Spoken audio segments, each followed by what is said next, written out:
Lake Erie's ecosystem has recovered, allowing the walleye fishery to prosper. Recreational and commercial fisheries have benefited from agencies like the Ohio Division of Wildlife around the lake, partnering with the Great Lakes Fishery Commission to collaboratively engage in adaptive, science-based management to ensure long-term fishery sustainability. We're in what they call the western basin of Lake Erie, on the north side of Ohio's north coast.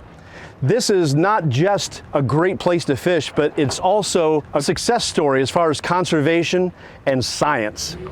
It took a lot of years to get Lake Erie ready for this, but now we're on a path of sustainability that has never been seen before in the Great Lakes. This phenomenal fishery of Lake Erie generates a lot of economic value for Ohio. Statewide, it's an $800 million industry.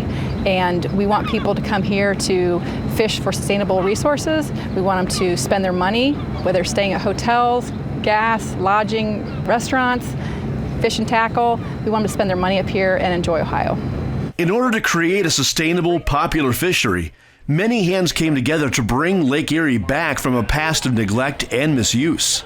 We saw the Cuyahoga River burned in '69. The lake became the poster child for pollution problems in this country.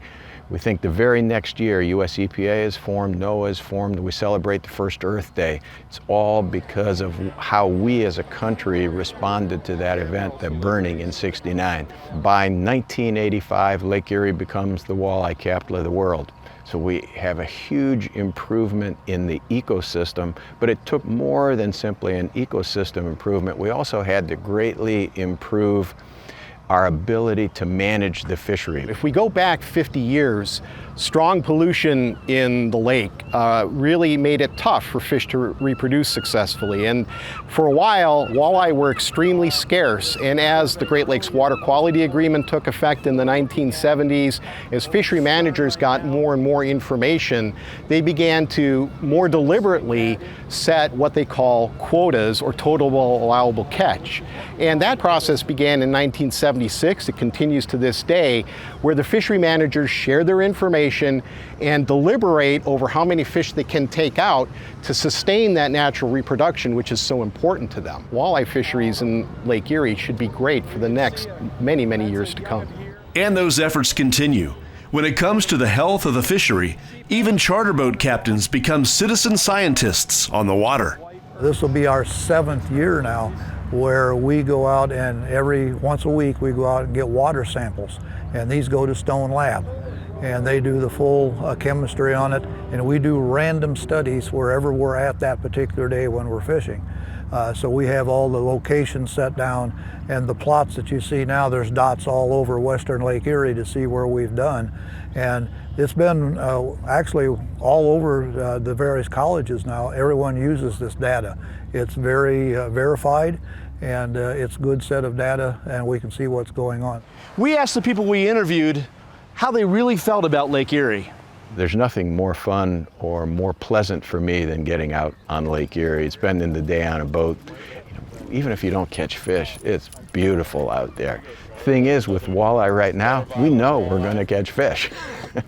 We kind of look at this lake as my lake, and obviously it's not, but we all look at it that way. Those are our fish, and we're trying to protect them. It's kind of like it's our backyard, it's my backyard, and I want it to be here when my grandkids come out here and they can do the same thing we've done all these years. Lake Erie is the walleye capital of the world, and we have the highest catch rates of walleye and the most walleye in the world. This wouldn't be possible without the assistance of the Great Lakes Fishery Commission, Ohio Sea Grant, and Michigan DNR, with valuable input from partners like the Lake Erie Charter Boat Association and the Polish Fishermen's Club.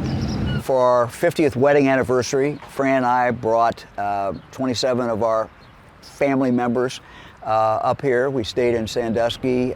We spent a day on Lake Erie fishing. Had a great time. And it was so it means a lot. I fished, in Lake Erie as a kid with my dad and with my mother. So it's a long-time family tradition, and it's something that is very important to us.